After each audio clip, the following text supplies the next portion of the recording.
Nakipagsanay sa puwersa ng iba't ibang bansa ang ilang Pilipinong piloto, pati Navy at Army personnel ng sandatahang lakas. Sa Australia yan ikinasab bilang bahagi ng Defense Cooperation. At mula roon, nakatutok live si Rafi Tima. Rafi! Muli nga nagpakitang gilas ang mga sundalong Pinoy sa isinagawang pinakamalaki at pinaka-prestihiyosong multinational air combat exercise sa buong mundo, ang Exercise Pitch Black 2026 dito sa Darwin, Australia. Noong 2024, sa unang nilang pagsali, tinawag silang mga rockstar. Ngayon naman, bagamat isa ang Pilipinas sa may pinakamalit na air force sa rehiyon, dahil sa kanilang ipinakitang husay sa halos isang buwang military exercise, binigyan ng mas malaking responsibilidad ang mga pilotong Pinoy.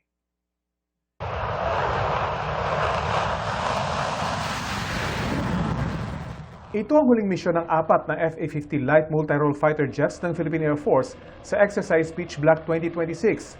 Night flight operation kung saan kasama nila sa ere ang dose-dosenang iba pang fighter jets mula sa iba't ibang bansa.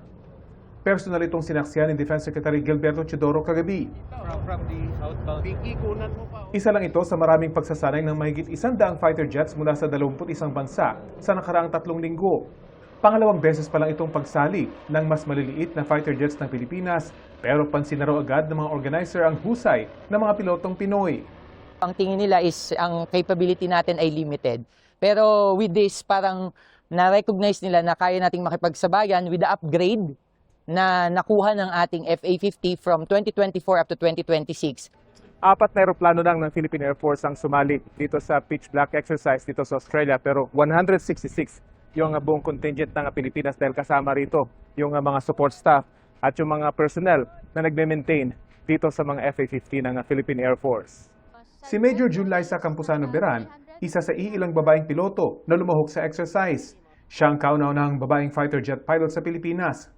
Aminado si Major Beran, kabado siya, lalo na nang sumabak sa dogfight o air-to-air combat kalaban ng mas mga modernong jet ng ibang bansa.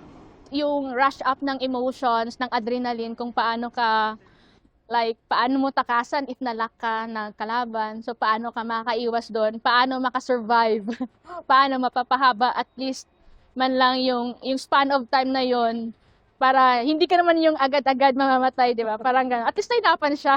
Kaya naman sa pulong ni Defense Secretary Teodoro sa kanyang counterpart sa Australia, hindi maitago ng kalihim ang pagmamalaki sa mga Pilipinong piloto. We are also very proud to have had the first Filipino fighter pilot to be qualified as a force commander, leading a force of 40 fighter aircraft. And thanks to the enhancements we have made to our current systems, this has enabled us to take such a role. Dito, nakikilala ng mundo na palakas tayo at hindi na tayo pwedeng biruin. Bukod sa air combat exercise, may mga pagsasanay din ng mga Navy at Army personnel ng AFP dito sa Australia. Ayon sa Defense Minister ng Australia, umpisa pa lang ito ng pinaigting na defense cooperation sa pagitan ng dalawang bansa. So across the 3 domains, we've seen a very significant presence of the armed forces of the Philippines here in Australia. And next year, we will be in the Philippines participating in Exercise Alon 2027. It will be the largest exercise that Australia undertakes outside of our country next year. Inaasahan na rin daw na mapipirmahan na bago matapos ang taon ang pinaplansyang Defense Cooperation Arrangement sa pagitan ng Pilipinas at Australia. Sa kanilang joint statement matapos ang kanilang ikatlong Defense Ministers meeting, kapwa nagpahayag na matinding pag-aalala ang dalawang Defense Ministers sa mga ginagawang aksyon ng China sa West Philippine Sea laban sa mga barko ng Pilipinas. Nagpahayag din sila ng pagkabahala sa ginawang ballistic missile test ng China mula sa kanilang submarine sa South China Sea. Sana raw manaig ang international law sa pagresolba sa sigalot sa rehiyon.